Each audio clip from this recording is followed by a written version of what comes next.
we're back on Pauline's Mazda 3 today.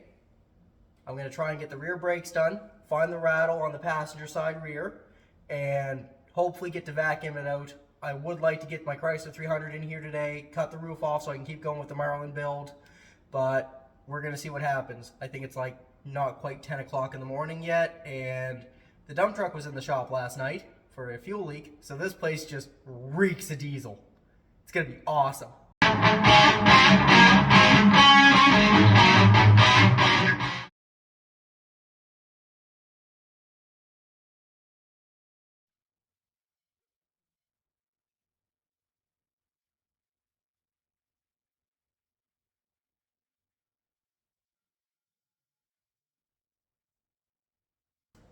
For those of you who don't know, this is a multi-link rear suspension on the back of these cars, which is one of the reasons it handles so good.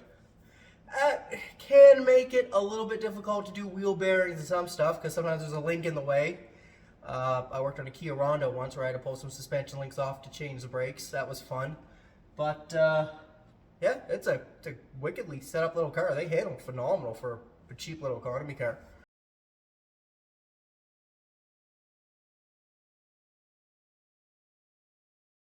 So that's pretty typical of rear brakes on the east coast of Canada here. Backing plate's getting a little rotten. Nothing I can really do about that on such a short time frame to get this done. Structurally it looks good. Bushings probably could be replaced in the future. I might order her some new controller and bushings just to be safe. I don't see any major rot, which is really good. Well, that's not the noise, because the noise is coming from the passenger side. Sway bar links are a little worn, on this side at least, and I'm going to suspect on the passenger side it's just as bad or worse. So first thing we're going to do is we're going to mirror match the parts before I even try to take this apart.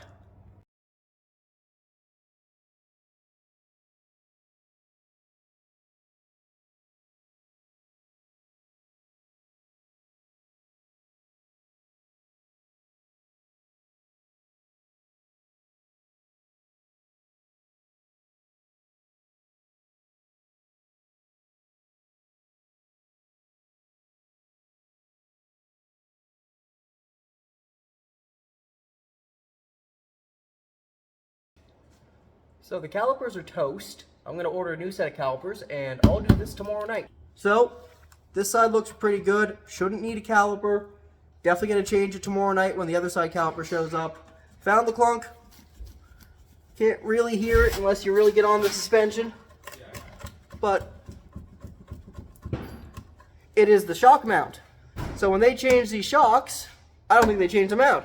So we're going to pull the trunk liner apart and check it out. Yeah, give her a shake. I don't know how well you can see that, but that's the whole shock moving. That's the noise in the back right there. First thing I'm going to do tonight is I'm going to pull this shock out, change that mount. Hopefully I don't have to change the shock, but I have a new one just in case. And that's, hopefully, should fix that clunk in the back.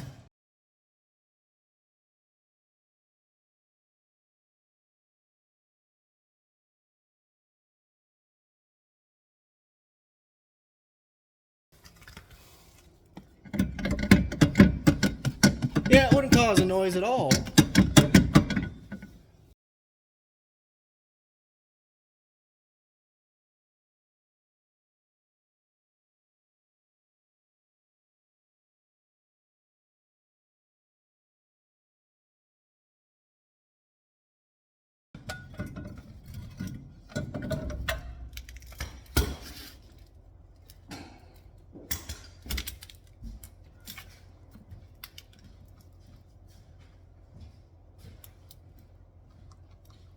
Well, that's the noise.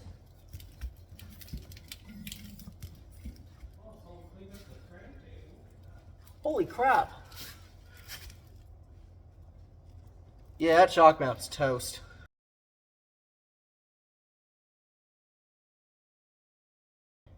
So on second thought, I'm just going to change the whole shock out with a new one. That one wasn't as good once I got the mount off it.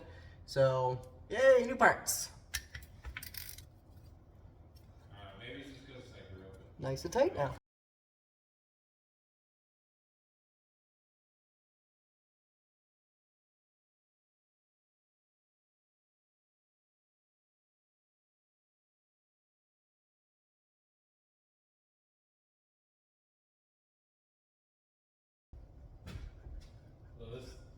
No more suspension noise.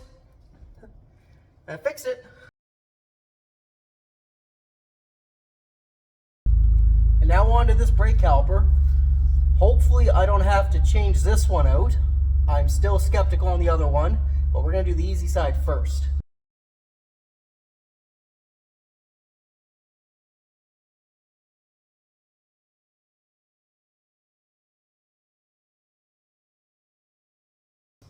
I think this caliper was changed at one point. It's fairly shiny and fairly new, but they didn't put any of the anti-rattle clips back in.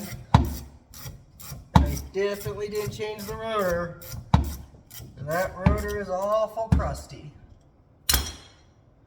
So this one's just gonna get cleaned up, greased up, and gonna be called good, I think.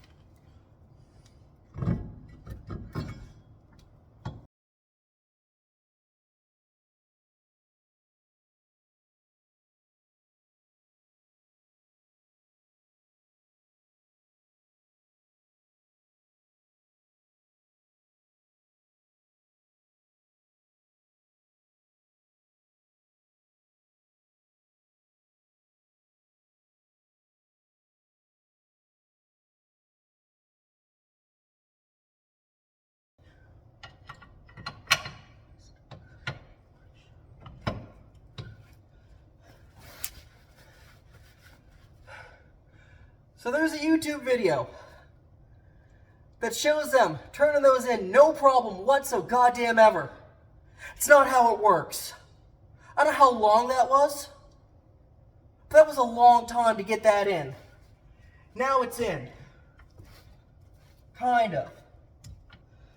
So now I'm going to lube the sliders.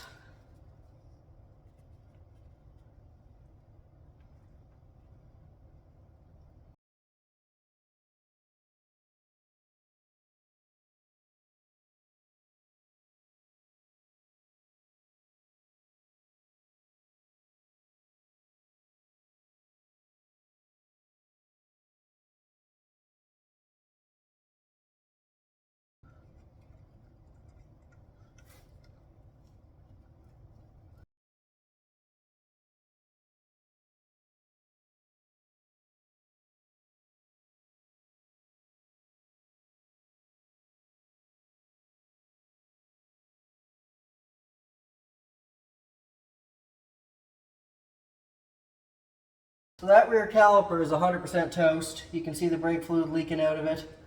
Piston's overextended.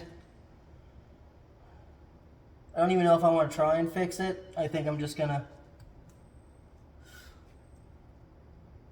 pretty much just pop the damn thing out. That's 100% seized. I might just get ambitious and order an e-brake cable and cut that one. I'm thinking that's probably going to be the better option right now.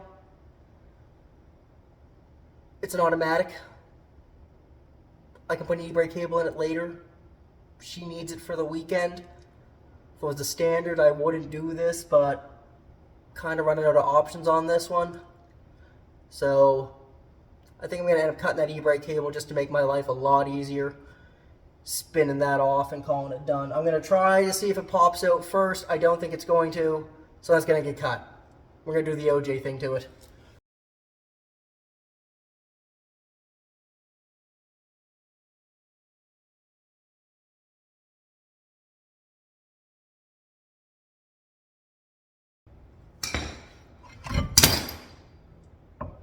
Oh yeah, that's all toast in through there.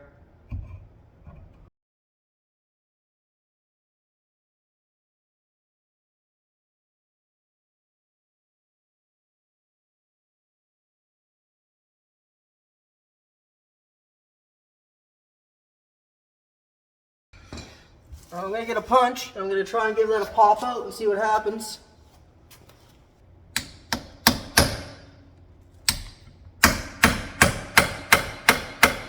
No, that's not coming out easy.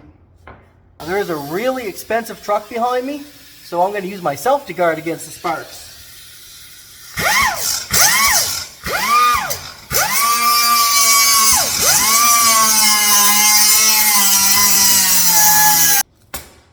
I don't like doing that. Now I gotta order an e-brake cable, but it saves hours of frustration, and that's probably so seized it would never come out. It's a steel slug into an aluminum block. That's called galvanic corrosion.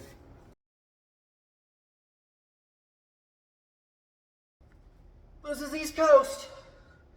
These are East Coast cars. This is what you have to deal with.